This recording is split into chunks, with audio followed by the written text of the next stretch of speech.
A unique blend of urban hotspots, quaint residential streets, and iconic parks, the Plateau is one of Montreal's most historic and cultural neighborhoods. A rural village in the mid-1800s, the Plateau transformed into a thriving urban hub by the early 1900s. Traditionally home to both French and English, it has also been the first point of settlement for the waves of new arrivals coming to Montreal over the last 2 centuries. The legacy of these immigrant communities is still felt today. And part of that legacy is manufacturing. Though the Plateau has experienced a period of gentrification in recent years, it was, for most of its history, a working-class, working center. In a not-so-distant era, storefronts lined the neighborhood's main streets, local residents making goods for local consumers and beyond. Like everywhere else in Canada, the landscape of manufacturing in the Plateau has drastically changed, but it has not completely disappeared. Today, we will meet 3 Plateau manufacturers, a 3rd-generation garment maker who has built one of Quebec's most recognizable brands, a family of bootmakers who've stayed close to home while building an internationally renowned brand, and 2 childhood friends who've combined art and business to create spectacular mosaics seen throughout the world. Established in 1974, Canuck is a Quebec staple, making high-quality outdoor gear perfectly suited to harsh and snowy Canadian winters. Company founder Louis Grenier was raised in a family of garment manufacturers. Growing up along the Plateau's borders, Louis' childhood memories paint a colorful picture of the neighborhood's bygone era. We had a zoo in the Parc La Fontaine. Why? With a lot of monkeys and a giraffe, a rhino. Just in front of it, there was that dwarf palace where for 10 cents on the Sundays, you could look at dwarf living into that house with all their little furniture made for their size. Yeah. And my grandfather had a bear into his backyard in a cage. And there were, but I think that explained why we're so open now in Montreal. Though his family's business was in women's underwear, Louis' passion was outerwear. Desperate for a decent winter jacket, this avid outdoorsman decided to design his own. Well, I started in the garage of my grandfather. Not my father, because the garage was too small. I wanted to make a jacket for me at the beginning, so it had to work. So I was loving the outdoors. I was cross-country skiing in Mornights, and we were doing winter camping.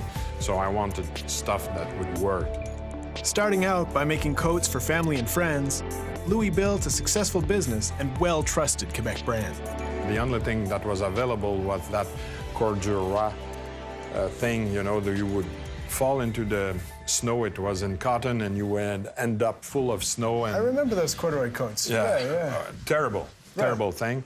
Or we had Kiwi, which was from an island that is waterproof, and you were sweating like in a plastic bag. Yeah. So I started to make those anorak made out of cotton and nylon, a mix of it, so it would breathe, but be a little bit watertight, windproof. And I think I was the first also to put zipper under the arm, because when you cross-country ski, you don't want to open here because you will have the cold. Yeah. So you evacuate the heat by under the arm. So I was always a little bit performance-oriented. Always ahead of the curve, Louis purchased his buildings in the late 90s, just before the Plateau's real estate boom, converting an old bowling alley and gymnasium into a highly efficient manufacturing space. So right from the fabric coming in to the finished coat going out, can you take us through how this building works? Well, it's a 3-story building. The middle one, the fabric comes there. We're doing the designing, and we also do the cutting.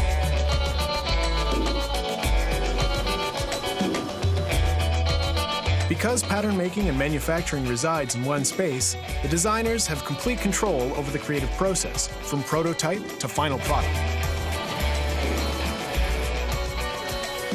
Then it goes up on the third floor here, and then it goes down by some chute to the first floor, which is the public store. The sewing team is actually constructing 2 high-quality winter garments, and then fusing them together. On this floor, it's like a 3-team job. So you have the team that does the inside jacket.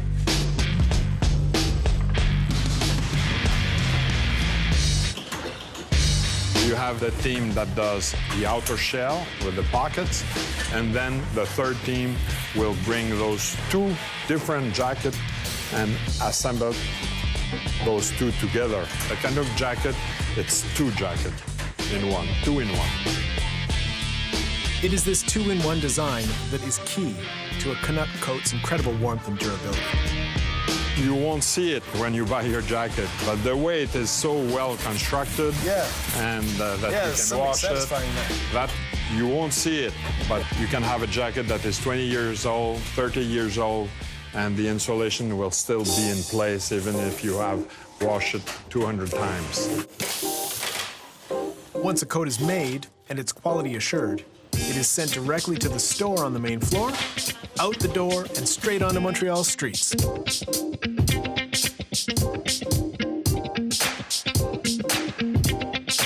Though Canuck coats have changed over the years, many of Louis' original concepts remain. Polar fleece lining, deep-set, strategically placed pockets, durable zippers, and drawstrings combine to create performance-centered outdoor gear. Tell us about that logo. It's a enfant des neiges. Snowy owl. It's a bird born in Quebec. He will rest here during all winter. He will like it here. That's why I chose it. It was also chosen by the Quebec province to be the bird emblem of the province. The bird of Quebec. Yes. My father would stop to Schwartz and bring us some good smoked meat, the best in the world. Sure. And in the morning, we could stop in Beauties and have a salmon bagel, and they're the best in the world. So I was thinking, maybe I can be local like that. I can make good jacket like Schwartz do good smoked meat, like Beauties do good bagels with salmon. So that was my idea. I didn't want to sell to everywhere in the world. I want to sell it to some people that I will see on the street after. Not sell it far away that I won't have any feedback. I want to feel it. I want to feel the feedback. And you've succeeded, because Canuck now is known as kind of the coat of Quebec. Yes.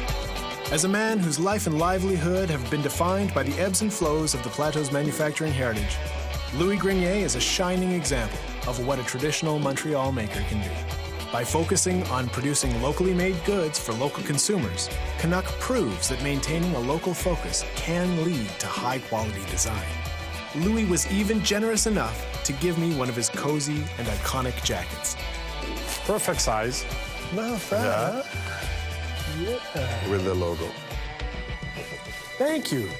Extra thank you. It was a pleasure. Thank you very much.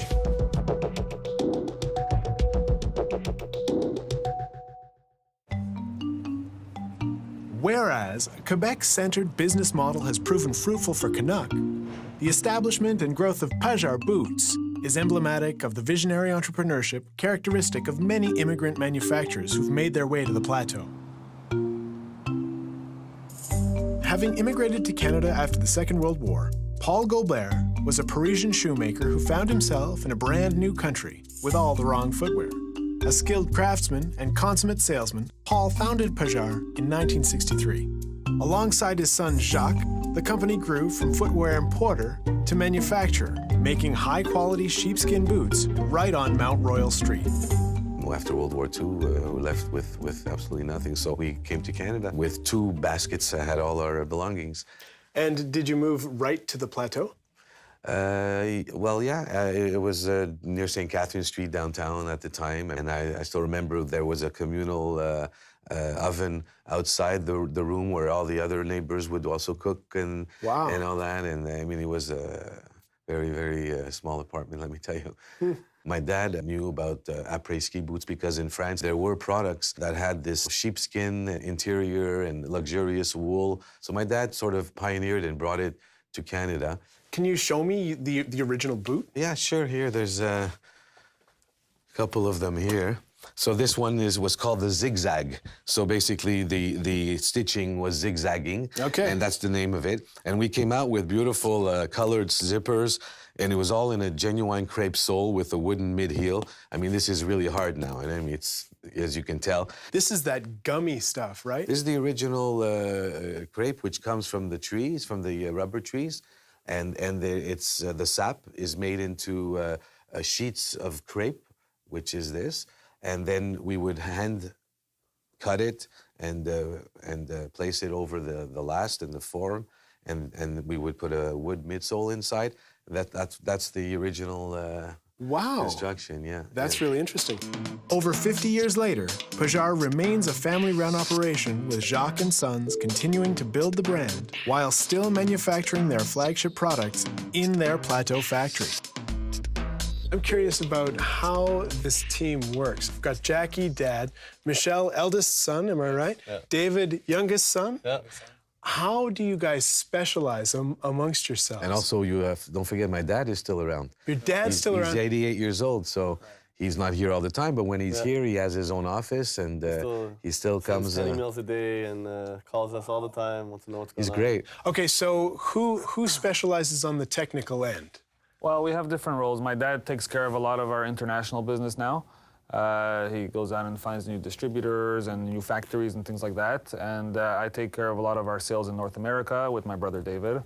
And my sister takes care sometimes of the more creative side, which is marketing or designing, things like that. Okay. So we all have our roles, but we also all come back together to discuss everything together anyway. So. Okay, I want to know about how the business has changed especially as the succession has happened. We've expanded in, outside of Canada, of course, and we're able to build a sourcing in Asia and in Europe. The evolution of our brand has been quite successful because we were able to introduce, besides our Canadian made products that are a little bit more on the expensive side, between $300 and $400, to introduce a beautiful fashionable line made either in Europe or in China at an affordable $200 price range. Also in the footwear industry, there are not that many players worldwide. Right. It's not like the clothing industry where there are, hundreds and thousands of labels out there.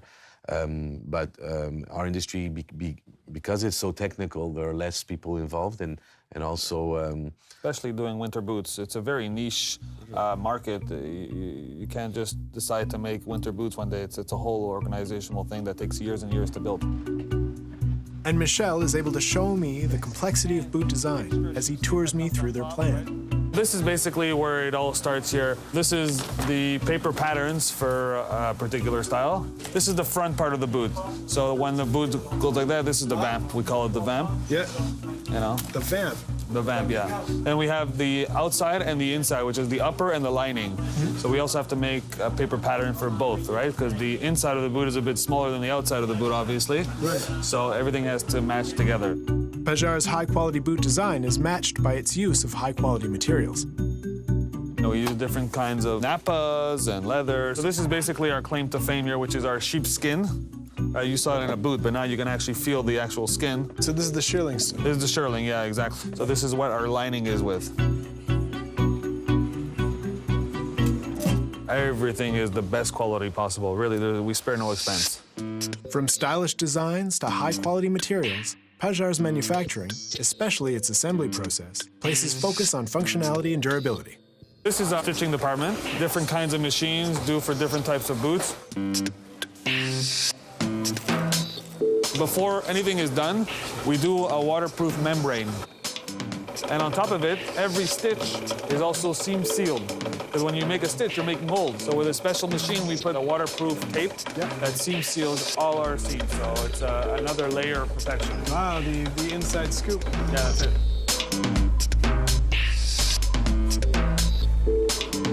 So there's an example of the tape. Exactly. So it's developing. All the little pieces are coming together. Yeah. Slowly starting to make a boot. Yeah, you've even got the label on already. Even got the label on. Once this process is done, this is where you start to see an almost finished product. This is halfway done, basically. Okay. So all the stitching is done, the lining's in. Now we got to put in the box toe and the and the counter. Okay, so the box toe is the hard bit in the Box toe toe, is the toe, and then the counter is in the back. the hard bit in the heel. Exactly. Basically, this is what our designer uses first to create the boot. So he'll put the leather on top of this thing to see how it feels and the molding and all that stuff. Once we've decided that this is the mold we want to get, that's when we have to invest in every size, right? These molds. Right. So it's a big investment as well. There's one of these for each size of any given model of route. Yeah. Gotcha. So, and then since we're doing a factory, you need 100 size 7s, 100 size 8s, 100, so it's an investment also when Where you do get you a lathe. keep all these things? So these are all the bins from every last that we have. Now that the boot is made, we're gonna insert the last inside. Yeah. And this machine pulls the leather over the last, and this is the result, the first result. So you see the last is still inside. Oh, yeah. And we haven't even closed on the bottom yet. So this is the first step of the lasting process. This is what it looks like when it's put together. Okay. And even when it's put together, there's still some excess leather. So we sand it, grind it off flat so that it's really nice and smooth so we can, put on the outsole. You apply the outsole, you put it inside the machine, and with this tremendous pressure and the glue and everything else, it bonds forever. We're going through our maze of finished products. So this is what a Pajar box looks like. That's right. This is this just came out of the oven a couple hours ago. Bottes en mouton de qualité. But this is our production from this morning, as you can see. So every day you have to get rid of this stuff so we have more room. There's something satisfying about standing in the middle of this amount of product. It's Right. It's a sea of boots. It's a sea of boots. Right. The family feel of this family-run business resonates through the entire Pajar operation. Employee retention is high. Many of these workers have been here for over 30 years. Loyalty is so strong that many workers contribute to the Pajar brand in various and creative ways. Sean here works in shipping, but has also created the company jingle. Here we go, allons-y avec moi. Tournesol dans la neige et tout ça. Pajar boots, jacket too. Bleu, blanc, rouge, tout le monde bouge. This guy tattooed a Pajar boot onto his foot. By holding on to their roots, the Goalbearers have been able to strike a balance between innovative growth and traditional craftsmanship. Craftsmanship maintained by keeping their local operation. As most of the traditional factories have closed or moved to the outskirts of the city, a new kind of maker has infiltrated the Plateau neighborhood. Creative entrepreneurs attracted to the area's charming blend of Victorian and modern architecture, its trendy coffee shops, restaurants, and vibrant nightlife, surprisingly vast natural spaces, and artistic legacy going back 100 years. Saskia Seabrand and Corey Smythe are two such makers, childhood friends and business partners. We met in grade 2. We were 7 years old, and we're hanging out. Like, you were my buddy from the beginning. And a year later, my mom moved to another neighborhood. Yeah, the other side of Ottawa, which when you're 7 is the other side of the world. So we never saw each other again. Totally. And then it wasn't really until university that we reconnected. Arriving in the mid-90s, Saskia and Corey combined their respective artistic sensibility and business savvy to establish Mosaica Designs, specializing in large-scale mosaic installations that can be seen around the world. I have kind of a background in ceramics and in painting, and this is kind of how it came together for me. Okay. And I just, volunteered for friends' restaurants. I'll do you a mosaic, and Sure. practiced in my kitchen first to see if I could actually do one. Right. And then did that, and that kind of led to one thing and another. And I ended up doing more sort of restaurant type things where I do the floors in the bathroom and cover whatever I could in tile. Yeah. And Corey saw this, and she's like, this is good. We My could do mind something is with being this. blown, every time I come visit her, and when I say visit, I'd like stay for a month, and we'd be hanging out. And then I'd be like, this is amazing what you're doing. And she said, yes, but I'm exhausted, and I'm making no money. So your background then is in business? Yeah, I did study business, and I was I'm just an entrepreneur at heart. Yeah. I grew up doing this stuff. When we started the company, we had just turned 34, and there was like some local competition contest. Remember when we did that? It was like the best business we had basically plan. a month to get it all together before we were 35 and no longer eligible for the young entrepreneur. Yeah. So we scrambled, got it all together, did a whole business plan thing, and ended up actually kind of winning that contest. So then that's when we thought, maybe we have something here. Maybe it's not just our own pie in the sky kind of idea. 17 years later, this not-so-pie-in-the-sky idea has turned into a full-blown mosaic manufacturing operation, an incredibly intricate process that all starts with the tile. Usually, or what we've mostly done in the past is we start out with the bisque tile, and that's like something that we buy commercially. It looks kind of like that. It's got like nothing on it. That's a It's blank. completely raw clay, but it has been fired once. You glaze all of your tiles yourself. Yeah, and that kind of distinguishes us from other companies in the world because we're the only ones that have our own kind of in-house ceramic studio. So that means, I mean, it's great for us because it means that we can have a really quick turnaround on color. Yeah. We can do it specifically the exact shade that the artist wants. Because if we're dependent on another company to make the glass or whatever, then we can only use whatever they produce. Right. When you need the shade in between, and we always need the shade in between. Sure, of course. We never have the right color. One of the things about mosaics is that as a painting or as a piece, it's all composed of these little bits. Yeah. Part of the craft has got to be figuring out how to put those little bits together and portray the piece of art Yeah. in a true way that'll make the artist satisfied, right? See, that's the thing. A lot of people think that, a mosaic can be generated by a computer, but the reason that it can't be is because it's not just about the color and the pixels. It's about the direction of the lines. It's the way things are cut is what describes the shapes. Okay. So it's the way that we follow, let's say, a face and then a background or a tree and a background.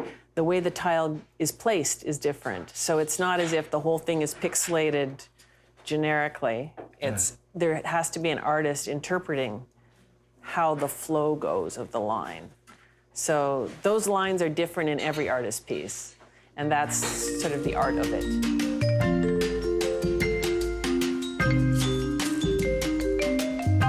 Along with its focus on custom color, Mosaica creates custom shapes. The atelier includes its very own ceramic studio to accommodate the particular needs of each individual project.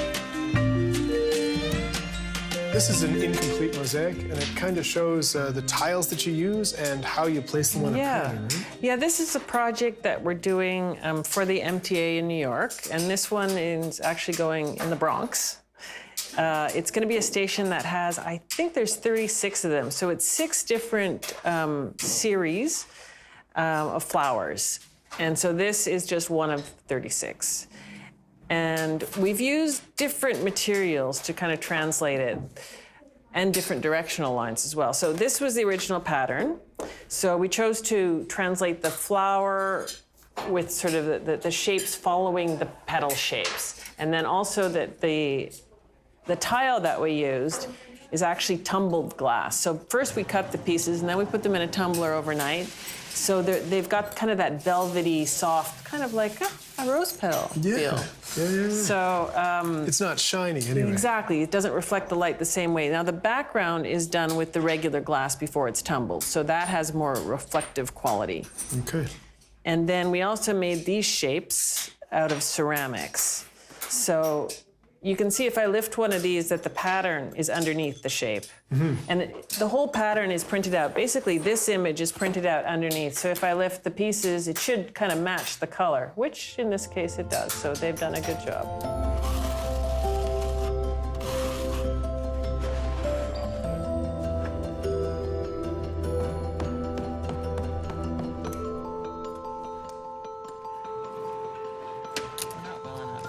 Look at this. Like, these are all up on the surface. Here we have like one that's pretty much done. I mean, it's not installed in its frame, but for the rest, this is kind of the finished product. Okay. And in this case, we've pillowed out the petals, putting in a little bumps in behind. So it's very subtle. You don't really see it when you're facing it directly, but then as you're walking by, I'm thinking you're going to get the light hits it in just a certain way that you're going to want to come up and kind of investigate what that is. With their rich colors, unique shapes, and focus on lines, Mosaica Designs takes works of art to a whole new level, a powerful blend of artistry and artisanship.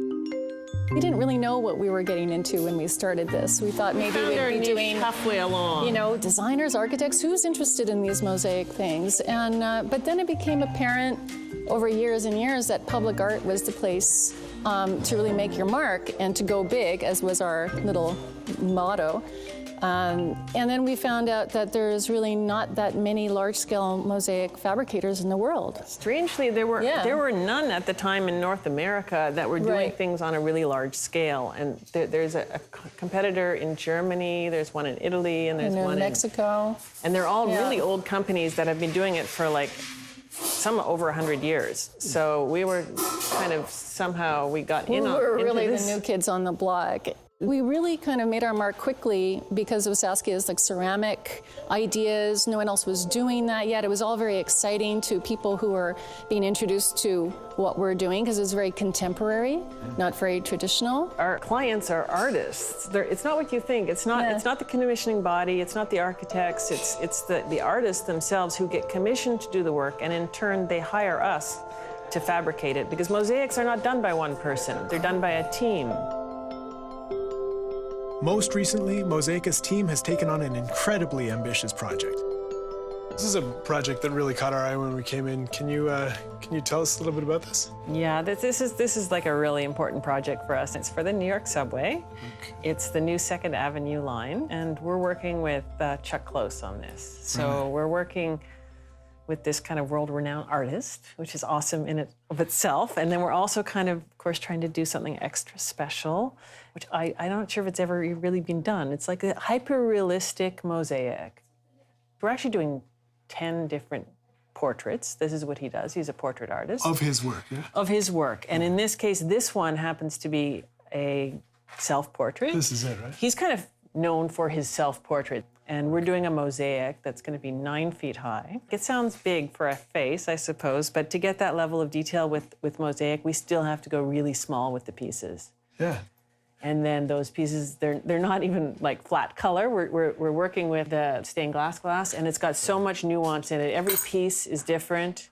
I was looking at these little bits that you're... So this is now the size that we're actually placing down on... That is so tiny. We have to find the exact right moment when that exists. And everything is done kind of at a 45-degree angle.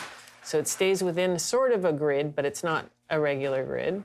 But all the sizes are different. So it's not like you don't see the lines repeating.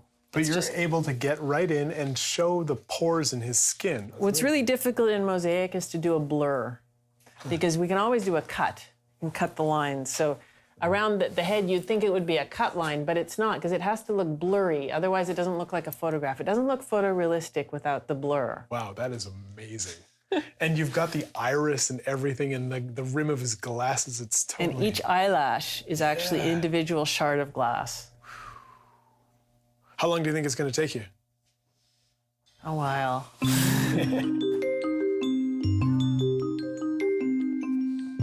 Where would you like to see the business go from here? Well, you know, we're kind of living the dream already, if you ask me. You know, we're starting to work with artists that we have just, it's an honor just to think that we're working with them. But I think the goal is to work with, you know, more and more great artists, and also to do bigger and bigger work all the time. That hasn't changed. It helps business, actually, to be good friends, you know? Playing, You can trust somebody who you've played with on the streets when you were growing up. all your money. Yeah, exactly. Companies like Mosaica could set up shop anywhere, but they've chosen the Plateau.